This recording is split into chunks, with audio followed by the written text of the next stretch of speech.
கோவை மாவட்டம் மேட்டுப்பாளையம் அருகே தனியார் பள்ளியில் சமத்துவ பொங்கல் விழா சிறப்பாக கொண்டாடப்பட்டது. இதையொட்டி பள்ளி மைதானத்தில் கிராமங்களைப் போன்று குடிசைகள், பெட்டி கடைகள் அமைக்கப்பட்டிருந்தன.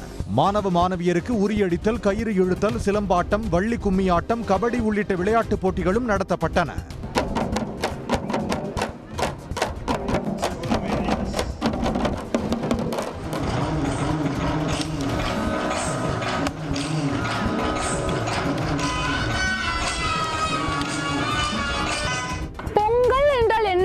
இன்றுதான் நாங்கள் உண்மையிலேயே கண்டு கொண்டோம்.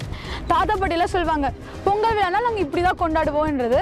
இன்னைக்கு அதை பார்த்து கற்றுக்கொண்டது ஒரு தனி உணர்வு தான்.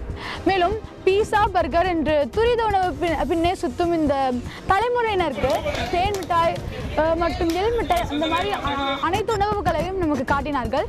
அது ஒரு கண்களுக்கு ஒரு விருந்தாக இருந்தது மட்டுமல்லாமல் 6 சுவைகளையும் நாக்கில் பட்டது. பள்ளியில் கொண்டாடப்பட்ட பொங்கல் விழா புதிய அனுபவத்தை தந்ததாக மாணவ மாணவியர் பெருமிதம் தெரிவித்தனர்.